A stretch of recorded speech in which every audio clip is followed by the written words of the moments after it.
Assalamualaikum warahmatullahi wabarakatuh. Teman-teman, kali ini aku ingin membahas mengenai badan usaha.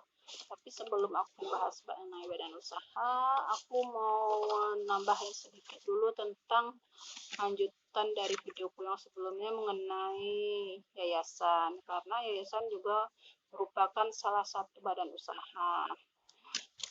Dan yayasan itu mana yayasan, ada yang banyak bertanya kenapa yayasan itu dibilang badan usaha sementara dia kan tidak boleh melakukan kegiatan usaha.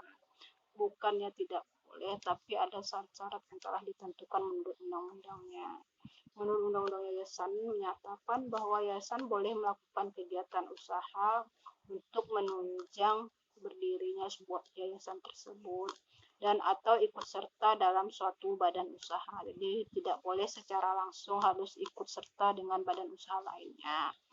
Itu menurut pasal 3 Undang-Undang nomor 28 tahun 2004 yang merupakan perubahan dari Undang-Undang nomor 16 tahun 2001 tentang yayasan. Kemudian di pasal 7-nya pasal 7 Undang-Undang Yayasan dijelaskan bahwa jenis kegiatan usaha yang boleh dilakukan oleh yayasan adalah yang sesuai dengan maksud dan tujuan dari pendirian yayasan tersebut. Dan di pasal 8-nya dipertegas lagi bahwa maksud dan tujuan tersebut harus sesuai dengan maksud dan tujuan dan tidak boleh bertentangan dengan ketertiban umum, kesusilaan, dan peraturan perundang-undangan yang berlaku. Jadi ada 3 syarat itu yang harus dipenuhi jika suatu yayasan ingin melakukan kegiatan usaha. Dan syarat-syarat dan dokumen-dokumen harus disiapkan jika ingin mendirikan suatu yayasan adalah: pertama, siapkan 3 nama, 1 nama utamanya, 2 nama alternatifnya karena ada pengecekan nama nantinya. Terus bukti modal atau aset sebagai kekayaan awal dari yayasan. Terus fotokopi KTP para pendiri, fotokopi KTP para pembina pengawas yayasan, pembina dan pengawas yayasan, fotokopi KTP pembina dan pengawas yayasan, fotokopi NPWP pribadi khusus pendiri, khusus ketua, fotokopi NPWP khusus ketua, fotokopi bukti kantor yayasan yang berupa SPPT PBB atau surat perjanjian sewa jika yayasan tersebut menyewa. Terus surat pengantar dari RT atau RW sesuai domisili dari kantor yayasan tersebut untuk sebagai surat keterangan domisili. Jika semua persyaratan itu sudah ada, nama sudah ada, bukti modalnya sudah ada atau aset yang sebagai kekayaan awal yang sudah ada, fotokopi KTP para pendiri, fotokopi KTP pembina, fotokopi NPWP ketua, fotokopi SPPT PBB kantornya ataukah perjanjian sewa jika menyewa, surat pengantar dari RT RW. Jadi semuanya sudah lengkap diberikan kepada notaris. Notaris akan bikinkan draft pendiriannya dan selanjutnya notaris akan menginputnya ke Kementerian Hukum dan HAM. Jika disetujui, maka setelah disetujui dan pendiri datang lagi ke kantor notaris untuk penandatanganan. Setelah semua proses itu selesai, maka nanti yayasan telah berdiri, dan kalau sudah berdiri yayasan itu akan mendapatkan berkas-berkas berupa akta pendirian, terus surat keterangan domisili perusahaan, dan surat dari kelurahan atau kecamatan tempat yayasan tersebut.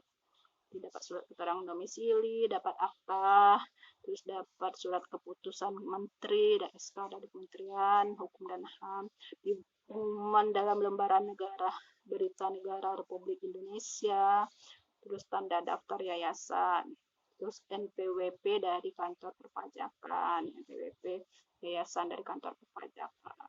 Itu poin-poin yang didapat pada saat yayasan telah berdiri, dan harus merupakan izin-izin dari berdirinya sebuah yayasan itu harus ada itu semua. Jadi proses berkas-berkas itu didapat jika proses dan alur dari pendirian yayasan tersebut mulai dari persiapan syarat-syarat, mulai dari persiapan syarat-syarat dokumen dan apanya semuanya yang telah disiapin di awal tadi.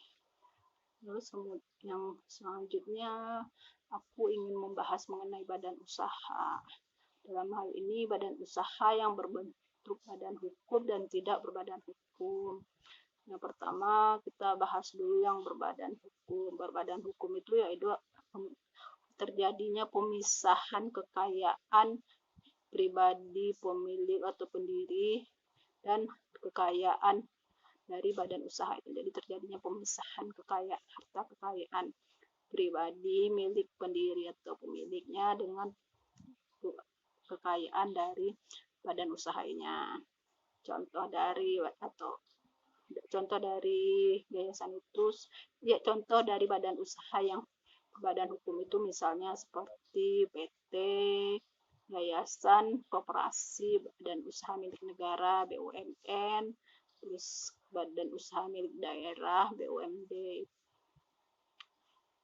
Dan tanggung jawabnya pun sebatas harta kekayaan yang diserahkan. Jadi nanti para pendiri pun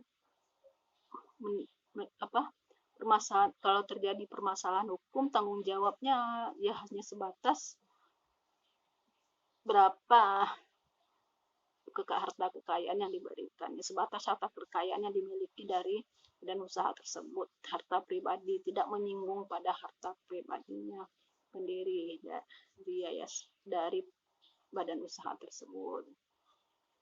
Terus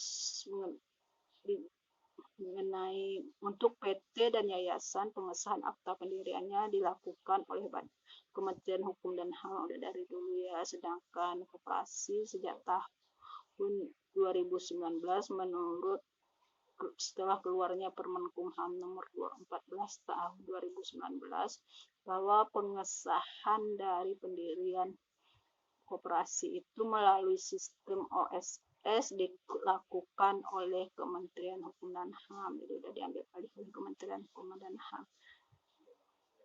Terus mengenai ini yang kedua kita lanjut kepada badan usaha yang tidak berbadan hukum. Badan usaha yang tidak berbadan hukum itu terjadi pemisahan, tidak memiliki pemisahan harta. Kalau yang berbadan hukum kan memiliki pemisahan harta, kalau yang tidak berbadan hukum tidak terjadi pemisahan harta, tidak memiliki pemisahan harta. Kalau yang berbadan hukum terjadi pemisahan harta, kalau yang tidak berbadan hukum tidak memiliki pemisahan harta. Jadi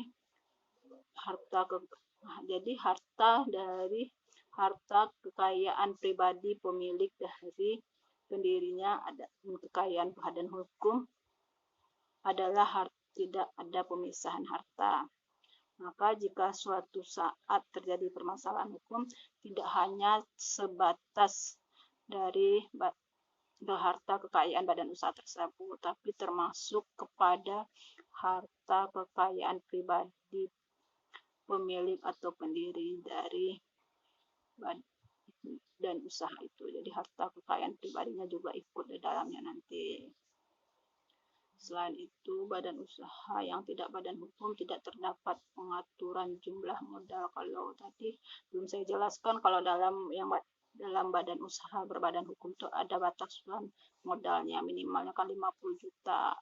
Sementara di dalam yang tidak berbadan hukum tidak ada jumlah minimal untuk modalnya. Itu modal yang disiapkan itu biaya ya tergantung berapa ada modalnya aja, tidak ada batasan minimalnya. Itulah mungkin kelebihannya, tapi ya kekurangannya ada batasan lebih kurangnya ada nanti kita bisa uraikan di selanjutnya mengenai apa apanya kalau untuk pemilihan, nah itunya juga nanti pada apa kegiatan usahanya juga lebih sedikit kayak daripada badan usaha yang berbadan hukum. Terus akta pendiriannya pun setelah keluar peraturan pemerintah nomor 24 tahun 2018, sekarang perizinannya terintegrasi melalui sistem Kementerian Hukum dan HAM, tidak lagi di pengadilan negeri. Kalau dulu kan melalui pengadilan negeri, dan sekarang melalui Kementerian Hukum dan HAM, tapi hanya surat keterangan dari Kementerian Hukum dan HAM, bukan berupa SK. Surat keterangan pendirian dari Kementerian Hukum dan HAM, bukan berupa SK.